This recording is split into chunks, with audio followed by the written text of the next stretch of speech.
Hey, welcome to my channel. Hi, this is Shar, and welcome to Real Reactions and Real Reviews by Shar. I am on my laptop today. I cannot do my normal little blurp or teaser, but this particular episode has so many yummy one-liners, I didn't know which one to pick, so I'm just starting out being cute on the camera. My phone is too full, and now I'm working. You see my teddy bear in the corner all... I didn't want y'all to see all this. I wanted you to see me in my new background. But anyway, I am here. Welcome to my channel. Now, don't forget to like, share, subscribe. It's right here. Don't forget. Now, you're here. And we're here for a recap of The Later Daters on Netflix. Executive produced by Michelle Obama. We're doing number... Let me make sure... I'll make sure everything's good.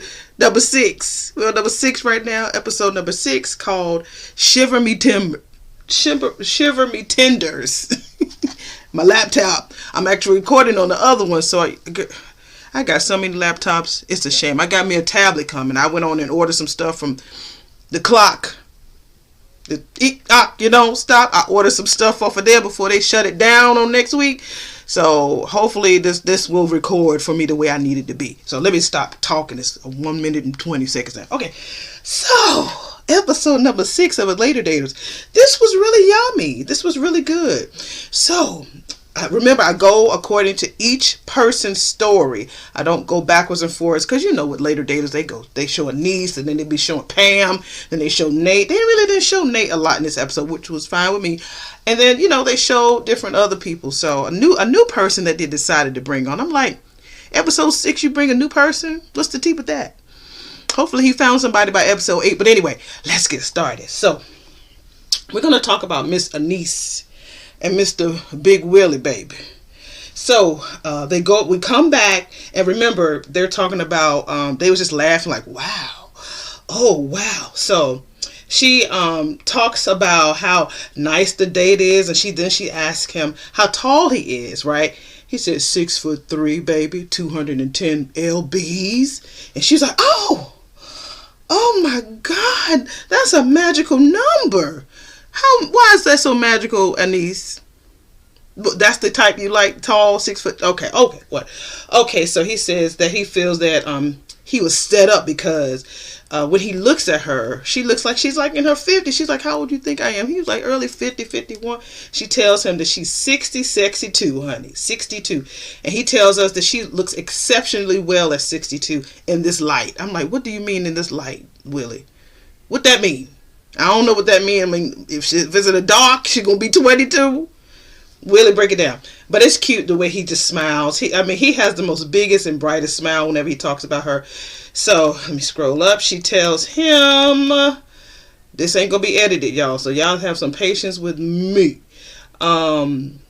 She tells him that she is the sexiest grandmother that he will ever meet, and he is so hot that he takes off his jacket. He knew he was trying to show Anise his body, and he was just cheesing and smiling like the Cheetos, guy. So he's sweating, and he takes off his hat, and she was like, oh my God, he has a nice head.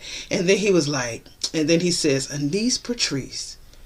She's like, no, it's Patricia Ninja. I'm like, damn, Willie, damn. Get her name right, bro. So it's cool. Okay, so we find out that Willie is from Chicago. He's been in the South for a long time. He tells her that how beautiful she is. She says, "But man, you fine as wine." So he loves to vacation. He's been to Africa. He's been to Johannesburg. She has been too. They seem to be both adventurous. She tells him that she has a doctorate because he was like, "You smart." And he's like, man, you getting all the brownie points. Boom, boom, bow. So she got the brownie points for being a smart woman because he loves smart women. They have good energy. He is deep. She said, you deep. And his smile is like infectious. So he was like, I want you to go out with me. She was like, okay, cool. So he said, I want your number. So he played some type of game. He put her name in his phone so she can put the number in for him. But he go again, put it in Patrice instead of Patricia. He's dumb. Like, you fine, but sometimes Willie, sometimes you fine though. So she gives him her number. She said he's well groomed, tall, fit, and a gentleman. They look great together. He walks her to the car. He's geeked about their second date and simply about the fact he's going to try to do something that's adventurous for them. Now, as they are walking out to the car, he lets her leave out first. And you know, Anise likes to dress real sexy. She had this tight black dress on. And you know that thing be thangin' back there, honey. She was walking. He was high. Okay, I'm glad I did let you walk in front of me. So he walks her to the car. He lets her in. They give this big hug. Again, their hugs are so yummy when they do it. She's like, So she gets in the car. She's like, woo. And so he closes her door and he said, woo. So they both clearly felt the same way about each other. So Anise meets with her daughter later on the show, and she tells her about Willie. She's like, and she was like, she said he feels amazing, and she was like, Mama, like, had this big old smile on her face, and she's feeling like the 6'3" was like a magical number for her. How she looked in each other's eyes, and he knew how to read me, and she said she really enjoyed the fact that he was really into her like that. So she tells her daughter about the Big Willie joke. So Dwayna was like, ask her, do you know that is talking about the anatomy of a man's peen, right? And Mama was like, oh no, girl, you kidding me? I didn't know that. Child. She said, yeah, Mama, I mean, I didn't, she said, it must be a generation thing. That's what Anise told Dwayna. And Dwayna was like, yeah, right. So she breaks down the Urban Dictionary thing and tells Anise that it's like I don't believe that a man has a big, huge peen. If you put, like she said, I don't believe that a man has a big, huge peen just because you put the word big in front of their name. She was like, no, Mama, it's the term Big Willie. That's what it means. Big Willie means big, And then she's like, oh, you mean Willie like Johnson? Dwayna was like, girl, fix it, Jesus. She said, then the light came on. Then she said, everybody around here, the crew, the producers, the direct cameraman, everybody was waiting for you to catch on to this because you was a little slow, Mama. So Dwayna said that everything went well. Since everything went well, you should ask him out on a date. And Anise was like, no, I can't do that. She said, I feel like he likes to take care of a woman and he likes to take the lead. And she said, I ain't got no problem with that. He can take the lead anytime. So she's like, Mama, you real giddy. She said, girl, I couldn't get no giddier. She said, I could not get no giddier. So later on that night, Willie calls her. He doesn't call her, girl. He FaceTimes her. That's pretty big when a man puts you on FaceTime. She said, oh my God, I didn't think he was going to FaceTime me. I knew you had my number, but I didn't know he was going to do that. You real impressive, Willie. Mm-hmm. So he was like, yeah. So she asked him about the Big Willie thing. I'm like, girl, you asked him about that? She said, did you know, y'all like my necklace? It's my name, girl. Did you know, hopefully it's not backwards, did you know that when I said the Big Willie term, do you know what that's for? She said, I was talking about your height. I want to talk about your package, man. But she didn't say that, but she kind of led on to it.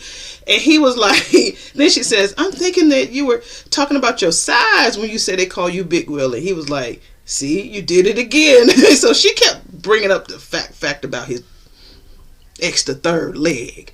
And so then he says, I feel like right now, if you put your finger right here and I put that finger right there, that we could touch each other. So they put their fingers on it. And she was like, oh yeah, I can feel that thing.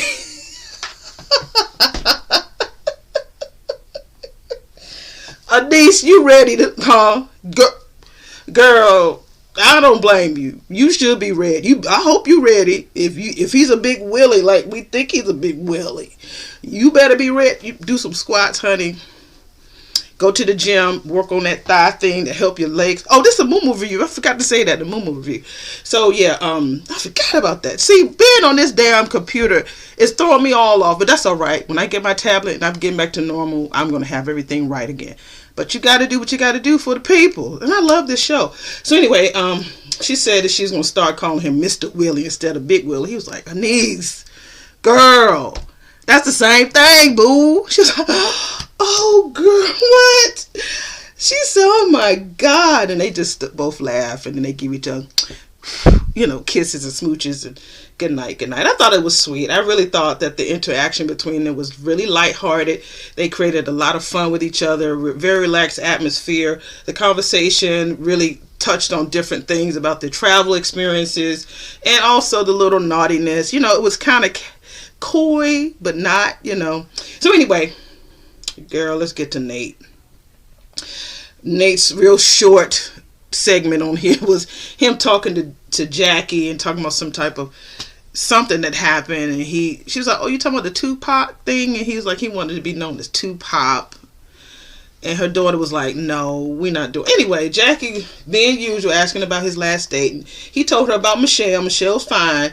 He tells her that he forgot the flowers, and he tells her that because he was kind of off, you know, not because he was like off, meaning that he wasn't attracted to her. I think that he was real careful about what he told Jackie. Jackie saw the show. I'm sure she saw how fine Michelle was. But he was like saying, you know, Jackie was at it. She had the guns on, you know, gloves on. Please don't block me, YouTube. She had the gloves on. She's like, oh, you got me. She was real like bout it with him, meaning that he couldn't just say something smart with her and she wouldn't have a good comeback. She was really time enough for him, and I like that. So Jackie says, this sounds like this particular date was a lot different than the others, and she said, good job. But then Nate, in his Nate self, says he don't know if he wants to have another date with her or just go out on his own journey to find somebody. Jackie was like, what, Ninja? What? Jackie, this is the only time I agree with you. Me too, boo. Although I felt like Jackie was like jumping for joy on the inside, like, yes, he don't need nobody but me. That's what I feel. I could be wrong, but that's what I feel. Anyway, you think about that, Teddy? Teddy said, yeah. Anyway, so now we get to Pam. Pam and Zoe are sitting outside chitting-chatting about Dwight, you know, her third date. She said that Dwight was easy to talk to. He was a really good guy. They both pretty much have a lot in common when it comes to hospitality. And they could be good friends. That's it. It wasn't a lot between her and Pam. Suzanne, we didn't see Suzanne until almost like 30 minutes into the show. I thought that was weird. But anyway, we see her and we're catching up with her. She's getting ready for her date. She tells us again that Avery was moving too dang fast and she really needs someone to support her who likes them Bulldogs. She don't want nobody else to like no other team but the Bulldogs. That's important to her. So she had her little rollers on at the end, getting herself ready, fluffing out her hair. You know, her daughter, Allison, was teasing her and stuff. So I like the dress that she had on. It was like pink and it was off the shoulder. It's real sexy. It was so cute. I did say I like the way Suzanne dressed, and I don't like her putting her damn shoes on the counter after they've been outside. And if I have to eat over there, I ain't trying to do that. But I like her style. I really do like Suzanne's style. Okay, so we meet up with her date. His name is Jeff. He's 59, divorced twice, 10 years single, has 3 kids, and he's a director of an automotive industry. They look great together. She said, okay, I see Big Papa because he's a big guy. And he has silver hair. Girl, Suzanne, I know, girl. My man's a Big Papa too. He got silver hair. He's a silver fox. So I already know the attraction. So she said, I like that. And she says, she tells him she likes Southern rock and roll and a little bit of country music. She tells us that he needs to loosen up because he was kind of quiet in the beginning, trying to take it all in. I think some men are pretty much like that. Remember, women, we talk more than men. Men don't talk as much as we do. We talk way more than them. So they're talking. Why did my computer go up? Okay, so they're talking. Okay. I must have hit a key because I'm real happy talking about Suzanne. I'm not going to edit this out. So then she talks about, she said, yeah, he's needs to loosen up. He's a bit quiet, mysterious, and he has great hair. Then she talks about Matthew McConaughey. Michelle, like I told you, please introduce that lady to him. Please, Michelle. She said, but he's interesting. So they both are huge wine fans. She said, I like some wine, but I can't tell you if I taste this right there, if there's any cranberry in it or not. I don't know. I ain't that deep. So she talks about her travels, and like she goes between Charleston and home a lot. She said, because she's a Georgia fan. And by surprise, he was like, really? I love the Bulldogs too. I'm a big fan. She's like, thank God. So she tells him that she's an optometrist and now she works part-time at the Target. as a, target whatever it is, eye doctor there. And so he did the same thing. He pretty much worked full time, and now he's part time. He was in Italy for like 3 weeks with his 3 girls. We never found out the ages of the daughters, so I'm really curious, because she ain't trying to raise no more kids, so I'm wondering how old those girls were. He said his mother's from Italy, and she said she's been to Italy, and she said she spent some time in the Middle East at one point. And he did say that he speaks a little Arabic, and he started saying some Arabic stuff, honey. She's like, I don't know what the fuck you said, but it sounds cute. So, so she said this was the culmination of 2 dates together. Her idea of how everything worked with them both, that it was like a culmination of the last 2 dates, and it to her, which was very intriguing and very good. So there's a mountain in the background. So she's like saying, since you like to climb mountains and hike, have you ever climbed that mountain? He was like, no. She said, have you? She said, several times. I was like, Suzanne, why you try to show him off like that? He's like, well, maybe our second date can be hiking the mountain. She said, I would love that.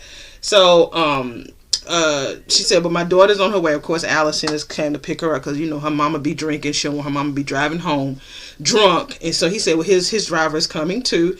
So he notices that they both have a tattoo on their chest, and it's actually the father, or Suzanne's, deceased husband's thumbprint, and it's shaped in this it's shaped as a stamp, the stamp of Georgia on their chest. I think it was a very nice gesture. So his ride came, and he went as well, and she said she feels that there's really great potential with him, and she would really enjoy going out on another date with him. Now, Miss Auntie, Rich Auntie Lori, here we go, honey. Rich Auntie Lori goes on a date with Mr. Martin, right? Mr. Martin is 55, never been married, 3 children, and he owns an HVAC company. So Martin is really patient. He's very attentive to Lori, and she, they went to like this candle making class. I thought it was really cute. He tells her that he's a very romantic person. He tells that he believes that the universe is going to have something good waiting for him. This is before they hooked up. So again, they go to this candle making class. Lori tells us that Felton never responded to her. I follow Felton. I just found him on TikTok the other day. I might, if I can find it, I might try to screenshot it and put it up here. I follow him. I mean, we know that the TikTok is leaving soon, so it don't matter, but I started following him. He don't want Lori. No, he party guy. He party hardy. So, the white t-shirt man is out, so she wasn't dealing with him. So the lady in the class came over to Lori, and she told her that you need to tell, Martin about yourself like you've never met. And Martin said, I have. And Lori's like, you have? You seen me before? He was like, yeah. She's like, oh my God, this is a small world. Yes, it is, Lori. She's in Atlanta. You're like the face of Atlanta. So she says, he said, well, she said, do you go to church? I think he asked her. No, she said, you go to church. And he was like, no, he asked her, do you go to church? She said, yeah, I go to New Birth. He said, I'm a member there too. So they found out they went to New Birth, and that's how she met him. So she said she never dated any men from her church before. So this would, but this one she would. So Martin notices Lori is very particular. They were giving her all these different scents and stuff for her to try, and so she was like, I don't like this one. Who would want bacon? There's somebody who like bacon candles, honey. There's different scents, and he was like, okay. She's very particular. She finally found one that she liked. Lori asked him if he's ever been married before. He says, no, I have not. I got 3 kids and 6 grands. So she said, okay, so where are you in life? It's like, is this a job interview? He was like, well, I've always put my family first, and I've always done a lot for my family. Matter of fact, I just recently moved my mom in. So he really takes out time for himself. Bless his heart. Still want to know why you never been married, Martin. Know about that. Just trying. Got 3 kids and no wife. Okay. So, but he's very soft-spoken. He is. He's very, and I think it's sweet. So he tells her that he is becoming an ordained deacon. And Lori's like, really? She said, really? She goes, I cuss a lot, honey. Ooh, she said, I don't know if this is going to work out with some people. But anyway, I cuss too, Lori. Let me tell you, my first husband was a pastor. But I wasn't cussing then. My current Yummy partner, when I first met him, he never told me this, but I had told him some stories about my first husband and how things, turned around and stuff. And he was afraid to tell me that he had his license, his minister's license, but he did eventually tell me that he had it. And I still cuss. Ask me, does he still licensed? Is he still preaching? No. He still got his minister's license. I think he still has a lot of encouraging words to share with the world. And I tell him that he needs to start a channel too. But that don't stop me from cussing, and that does not stop him from loving me. I think that if I stopped to please him, that wouldn't be my nature. So I try not to cuss on here, but y'all know I'll be dropping them every now and then. I'm trying to do good. But when another show come back, believe it, it's going to be filled. Anyway, so yeah, he's an ordained deacon. So she said, well, do you like aggressive women? He said, in doses, I can take them. He said, as long as they know when to turn it off. So he likes to go out and likes to party, but he says there's a limit. So she tells him, he was like, why, do you go out and party every weekend? He was like, she said, no, not every weekend. She says, I'm a celebrity reporter and my job requires me to go out to parties. And so she said, I have one I have to, focus on tomorrow night. It's my birthday. And so he was like, she's like, you just dropped that, Lori. You just mentioned it and you weren't thinking that he didn't want to come. All right, Lori, all right. She says, I see what you're doing. You really want him to come to your party. I see you, girl. You really doing it. He was like, well, I would love to go if you have me. She was like, oh. Then she tells him, yeah, you can come. She said, I felt that it was really weird for me to mention the party and not invite him. Lori, don't even try that, Lori. You know you want him to come. Or you was really focusing on Felton being there and you didn't want to have two lovers, in the same room. I got it, girl, but you can play it. You are a natural born glass wearer, girl. You know how to see him coming and going. Each frame for each man, honey. You got it. So she tells him he could come. She feels that he is kind, but they will need more time to get to know each other. He said that he could get with her and that she's a lot of fun. And he said that he's fun too. I was like, that was weird. That smile and that laugh, the wicked smile. But anyway, Lori gets in the car because he walks her to the car. It was raining. Gives her a hug. Lets her go. It wasn't nothing, as sexy and yummy as it was with her niece and Willie. But they were nice and gentlemanly and sweet and stuff. So Lori gets in the car and then she does a FaceTime with Logan. And in her car ride from the candle making class, she tells Lori that she knew him from church. It's a small world, and she invited him to a birthday party. So Logan was like, rich auntie Lori is just another side of her, that she needs to let the true vulnerable side come out, and give a man a chance to speak so they can really know, and that she can get the connection that she deserves. Because she's on that, I'm that. My full name is like my birth name. So a lot of people know me from my birth name, but I've created this whole persona, Shar, since I've been here. I was on radio, and now I'm in theater. So the actors, the characters that I've taken over the years has really helped develop and shape me to who I am. Yeah, there's some still vulnerable parts of my birth name still there, and only certain people can see it.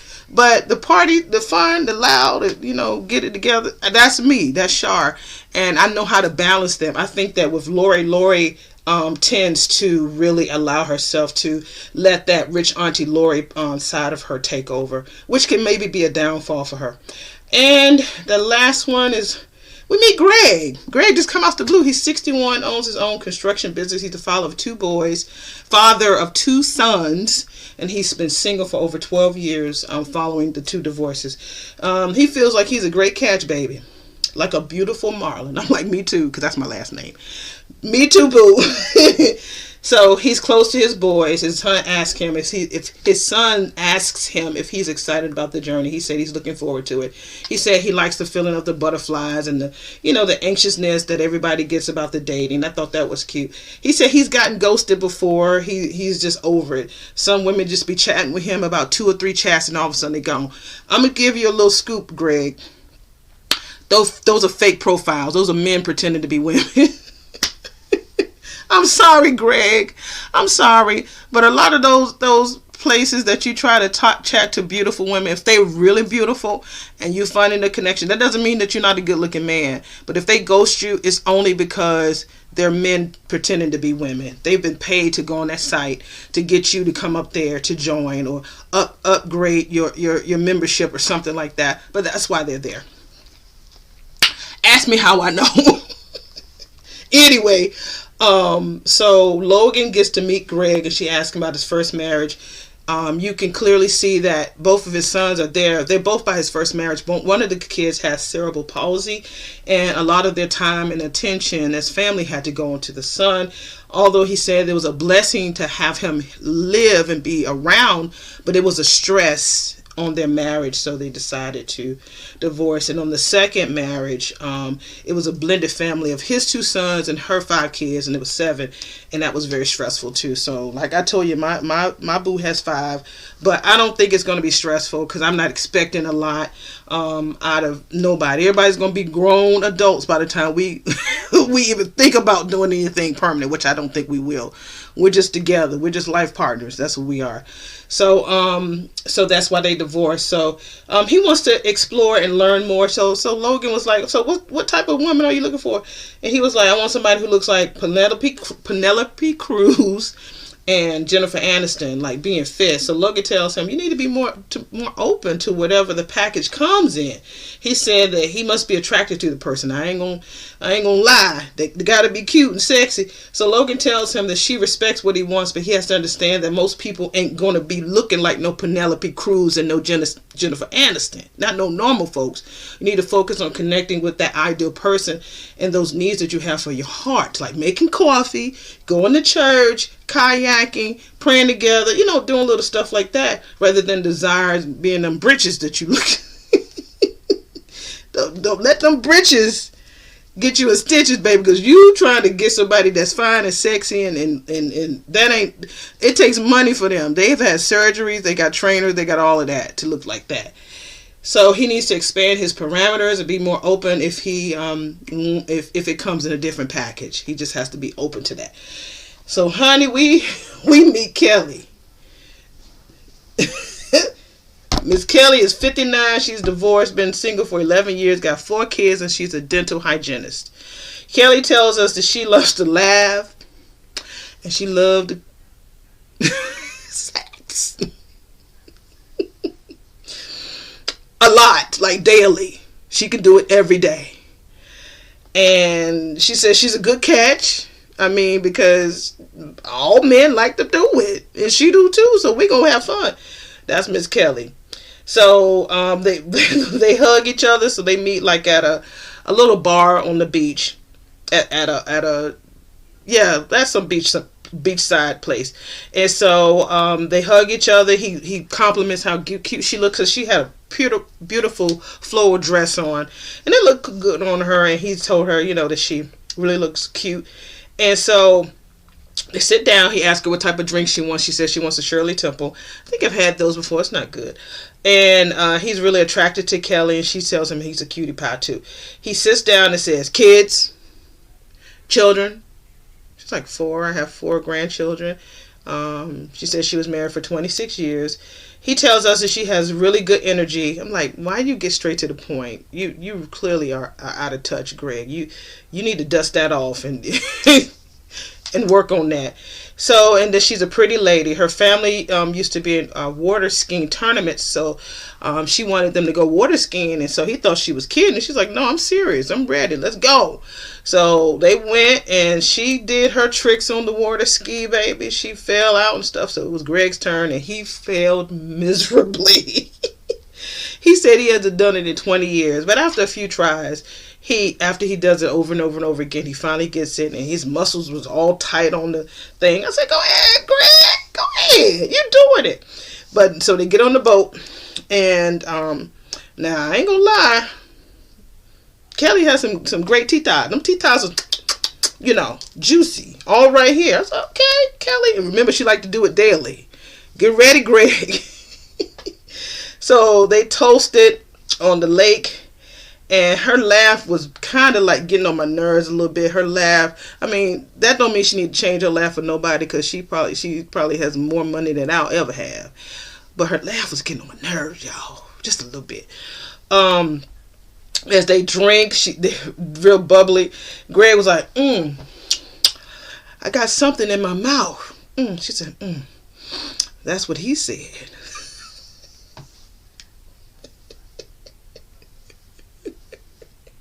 You hear that, Teddy?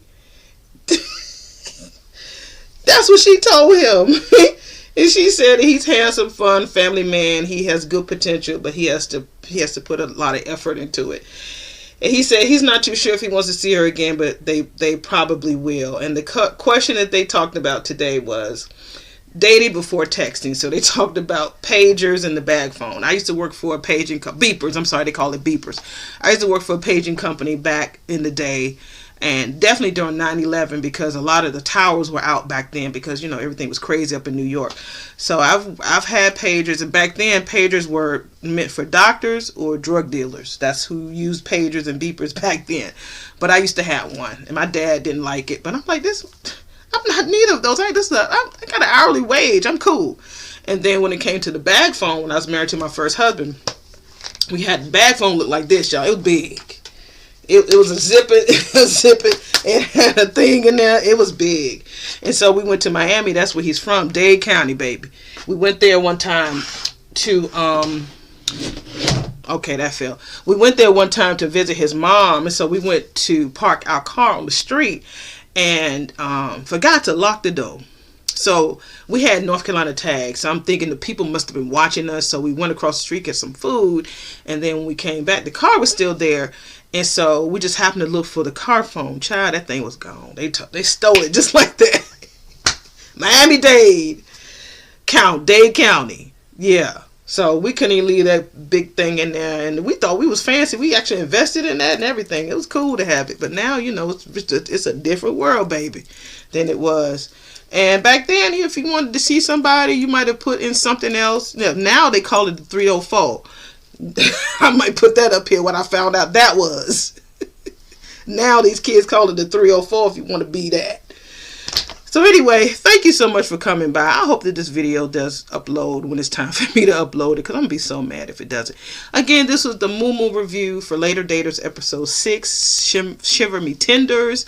And it was a really good episode. I got 2 more to go, and I'm going to try to get it done. If this does good, then these last few will definitely be on my laptop, and I just cannot.